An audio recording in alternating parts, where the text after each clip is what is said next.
आदिवासी news तरफ जो आम अतिथि पाइछे ओडिशा मयूरभंज कप्तिपदा ब्लॉक अंतर्गत जो आंदोलनकारी ताको आम भेटिछे भाई आदिवासी न्यूज तरफ आपको धन्यवाद प्रणाम भाई आपन को कहिबे आपन आंदोलन चली आपन मोटरसाइकेल बाइक रैली करथिले आपन आंदोलन बारंबार फेर मेसेज देइछंती आपन जे भुवनेश्वर आपन पदयात्रा करिवे आपन कोन एमती कोन चिंताधारा काहे की आपन कहंतु हमके समस्त को मोर सादर प्रणाम मु श्री गामारिमिल सिंह पई सभापति शरद विकास मंच बंधुगण विगत दिन में आमर जो शांतिपूर्ण बाइक शोभायात्रा अनुष्ठित हो जाइए तामर शरत बजार स्थित बिरसा मुंडा प्रतिमूर्ति पाखर मयूरभंज जिला कार्यालय बारिपदा पर्यंत ये आमर बाइक शोभायात्राटे थिला आमर ये शोभायात्रार उद्देश्य तात्पर्य यह थिला जे शरत सेंसस ब्लॉक को 50 समितिर मान्यता दाबी एवं यही दाबी सहित अन्य 6 गोटी मुख्य दाबी को नहीं आम्भे माने आम शांतिपूर्ण बाइक शोभायात्रा करूँ से आमर गोटे होउचंती आमर शरत जनगणना ब्लॉक रे जेएमएफसी अर्थात judicial magistrate first class court स्थापन एवं शरत जनगणना ब्लॉक अवस्थित युक्त 2 पंडित रघुनाथ मुर्मू महाविद्यालय को युक्त 3 कॉलेज मान्यता प्रदान एवं आमर तृतीय जहाँ थिला जे सीबीएसई विद्यालय स्वरूप शरत सेंसस ब्लॉक रे गोटे ईएमआरएस अर्थात एकलव्य मॉडल रेसिडेंशियल स्कूल किंबा ओडिशा सरकार जो निजस्व फंड्स रे जो विद्यालय गुड़ा खोला जाउची ताको आमे कहउचंती ओएवी ओडिशा आदर्श विद्यालय शरतर जेतकी बुद्धिजीवी अछंती केही चाहू नांती शरतर ब्लॉक न हो डिग्री कॉलेज न हो रास्ता समस्या कि अपन फायर स्टेशन आपण आपण काहे कि या प्रति एते चिंता कर आज्ञा धन्यवाद जोटा आपनकर जोटा आपण कहिले हमर फोर्थ रे जो एजेंडा थिला शरत जन ब्लॉक रे तहसील कार्यालय प्रतिष्ठा आज्ञा एवं शरत रे अग्निशम कार्यालय प्रतिष्ठा एवं शरत रे अवस्थित हमर प्राथमिक स्वास्थ्य केंद्र पीएचसी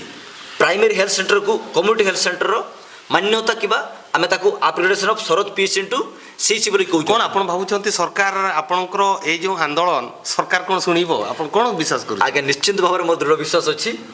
निश्चित भाव में सरकार आमर ई दाबी को पूर्ण करिवे एवं शरत को से ब्लॉक बोली मान्यता प्रदान करिवे काहे कि आपण चिंता कले काहे कि आपण सब सुविधा अछि आपनकर मेडिकल अछि रास्ता अछि आपण ब्लॉक जो आपण जाई परिबे कप्तिपदा कोन आपण चिंता करे शरत ब्लॉक होबा निहाती जरूरी कोन दरकार आज्ञा जोटा आमे कहउचंती ब्लॉक आमर शरतरु ब्लॉक रो दूरता होची पाखापाखी 40 किलोमीटर शरतरु कप्तिपदा 40 किलोमीटर आज्ञा आमर जो तार बैक को जो रहउची हमर ठाकुरमुडा से भी 40 किलोमीटर ता बाद शरत जो आमर प्राथमिक स्वास्थ्य केंद्र अच्छी पीएचसी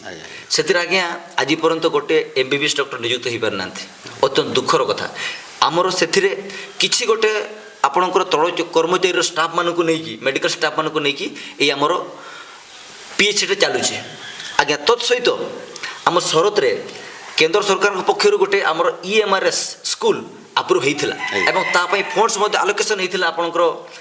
मोटा मिनिस्टर ऑफ ट्राइबल अफेयर्स किंतु आज्ञा दुखर विषय ताकू मध्य आमर ई कब्जा ब्लॉक रो शरत सेंसस एरिया रु ताकू आपणकर चंचकता करी एवं ताकू आपणकर एथु ओभरलैप करागला एवं ता आपणकर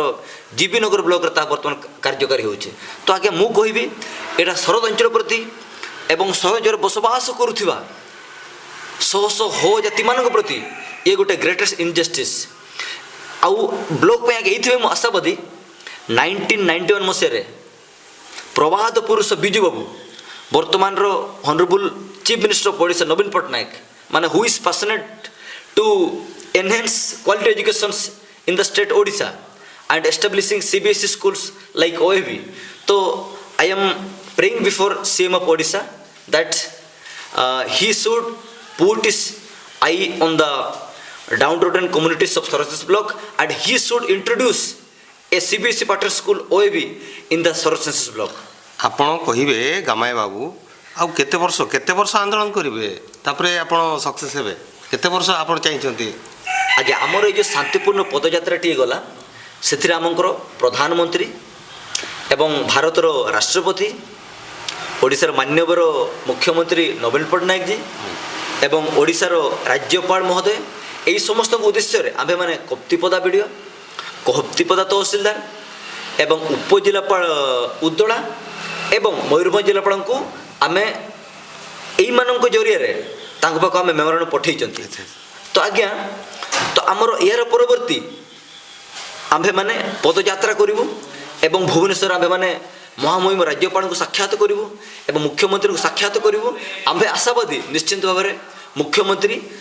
ଆମର ଏହି ଦାବିକୁ ପୂରଣ କରିବେ। ଗାମାଇ ବାବୁ, ଆମେ ଆଶାବାଦୀ। ଲାଷ୍ଟ କ୍ୱେଶ୍ଚନ୍, ଆଦିବାସୀ ନ୍ୟୁଜ୍ ତରଫରୁ ଆପଣଙ୍କର ଇଚ୍ଛା, ଯଦି ସରକାର ଏତେ ବର୍ଷ ହେଲା ଆପଣଙ୍କ ଦାବି ବୋଧେ ସଫଳ ହେଇନି ଆଜି ପର୍ଯ୍ୟନ୍ତ, ଆପଣ କହୁଥିବେ 1991 ମସିହାରେ ବିଜୁ ବାବୁ କହିଥିଲେ ଶରତରେ ବ୍ଲକ ହବ, ମୋତେ ଭୋଟ ଦିଅ ମୁଁ ତୁମକୁ ବ୍ଲକ ଦେବି, ଏମିତି କହିଥିଲେ ଆଜ୍ଞା ବିଜୁ ପଟ୍ଟନାୟକ କହିଥିଲେ। ଆଜ୍ଞା, ଏଇ କଥା ଆମର ବିଜୁ ବାବୁ, ଆପଣ ଯଦି ସରକାର ନ ଶୁଣନ୍ତି କୋଉ ଟାଇପ୍ର କୋଉ ପଦକ୍ଷେପ ନେବେ? ସରକାର ଆପଣଙ୍କର ଶୁଣିବେନି ଆପଣଙ୍କ କଥା। ଆଜ୍ଞା, ଆମ୍ଭେ ଗଣତନ୍ତ୍ରରେ ବିଶ୍ୱାସ କରୁ ଏବଂ ଯେ ପର୍ଯ୍ୟନ୍ତ ଆମ୍ଭ ଶରୀରରେ ଏ ରକ୍ତ ଅଛି ଆମ୍ଭେମାନେ ଗଣତାନ୍ତ୍ରିକ ପ୍ରକ୍ରିୟାରେ ଏ ଲଢ଼େଇ ଜାରି ରହିବୁ ଏବଂ ଆଗାମୀ ଦିନରେ ଆମ୍ଭର ଏହି ଲଢ଼େଇ ସବୁଦିନ ଏମିତି ଏହି ସଂଗ୍ରାମ ଜାରି ରହିବ, ଏ ଲଢ଼େଇ ଜାରି ରହିବ ଯେ ପର୍ଯ୍ୟନ୍ତ ଆମର ଏହି ଶରତରାକୁ ବ୍ଲକର ମାନ୍ୟତା ନ ମିଳିପାରିଛି। କାହିଁକି ନା as per the census data of 2011 ଗୋଟେ ବ୍ଲକରେ ଯେତିକି ଜନସଂଖ୍ୟା ରହିବା କଥା, ଆମର ଯେଉଁ ଶରତର ଯେଉଁ 9 ଗୋଟି ଗ୍ରାମ ପଞ୍ଚାୟତ ଯାହାକୁ ଆମେ କହୁଛନ୍ତି ଶରତ, ରାଣୀପୋଖରୀ, ଦେୱାନବାହାଡ଼ି, ସରଡ଼ିଆ, ନଟ, ଲାବଣ୍ୟଦେବପୁର, କଳମଗଡ଼ିଆ, ରାମଚନ୍ଦ୍ରପୁର, ପଦ୍ମପୋଖରୀ, এই 9 ଗୋଟି ଗ୍ରାମ ପଞ୍ଚାୟତରେ ସେତିକି ଜନସଂଖ୍ୟା ଅଛନ୍ତି। ତ ଆପଣଙ୍କର ସେଇ ଡାଟା ଅନୁସାରେ ଗୋଟେ ଏଠାରେ ଗୋଟେ ବ୍ଲକ ଏଷ୍ଟାବ୍ଲିଶ ହେବାର କ୍ରାଇଟେରିଆକୁ ସିଏ ଫୁଲଫିଲ୍ କରୁଛନ୍ତି, ସେଇଟା ସାଟିସ୍ଫାଇ କରୁଛନ୍ତି ଆପଣଙ୍କର ସେଇ ଡାଟାଟା। ତ ଆପଣଙ୍କର ଏଇଟା କେନ୍ଦ୍ର ସରକାରଙ୍କର ଡାଟା ଏବଂ ଯେଉଁଟା ଆମେ କହୁଛନ୍ତି ଓଡ଼ିଶା ସରକାରଙ୍କ ଯେଉଁ ପ୍ରୟାସ ଯେ ବିଜୁ ବାବୁ ଆମର ନବୀନ ପଟ୍ଟନାୟକଙ୍କର ପିତୃମହ ସେ ଘୋଷଣା କରିଥିଲେ, ତେବେ ଆଜ୍ଞା ମାନେ ଇଟ୍ ଇସ୍ ଦ ନିଡ୍ ଅଫ୍ ଆୱାର, ଏଇଟା ହେଉଛି ପ୍ରକୃତ ସମୟ, ସବୁଆଡ଼େ ଆଜ୍ଞା ଏଇ କ୍ରାଇଟେରିଆକୁ ସାଟିସ୍ଫାଇ କରୁଛନ୍ତି। ତ ଆମେ ଗଭର୍ଣ୍ଣମେଣ୍ଟକୁ ପ୍ରାର୍ଥନା କରୁଛୁ ଆଜ୍ଞା ଆପଣ ଯୁଦ୍ଧକାଳୀନ ଭିତ୍ତିରେ ଯଥାସମ୍ଭବ ଏଇ ଅଞ୍ଚଳର এই ଚିରଅଳିତ ଆଦିବାସୀମାନଙ୍କ ପ୍ରତି ଆପଣଙ୍କର କରୁଣା ଦୃଷ୍ଟି ପଡ଼ୁ ଏବଂ ଏଠାରେ ଗୋଟେ ବ୍ଲକ ସ୍ଥାପନ କରି ଆପଣ ଏଠାରେ ବସବାସ କରୁଥିବା ଏହି ଶେଷ ବ୍ଲକରେ ବସବାସ କରୁଥିବା ଆଦିବାସୀମାନଙ୍କୁ ଆପଣ ବ୍ଲକ ସ୍ଥାପନ କରି ତାଙ୍କୁ ଆପଣ ନ୍ୟାୟ ପ୍ରଦାନ କରନ୍ତୁ, ଏହା ମୋର ପ୍ରାର୍ଥନା। ଦେଖନ୍ତୁ, ଆମ ଷ୍ଟୁଡ଼ିଓରେ ଆଜି ଆଦିବାସୀ ନ୍ୟୁଜ୍ ତରଫରୁ ଗାମାଇ ବାବୁ ଆମକୁ ସମୟ ଦେଇଥିବାରୁ ଆପଣଙ୍କୁ ଅଶେଷ ଧନ୍ୟବାଦ।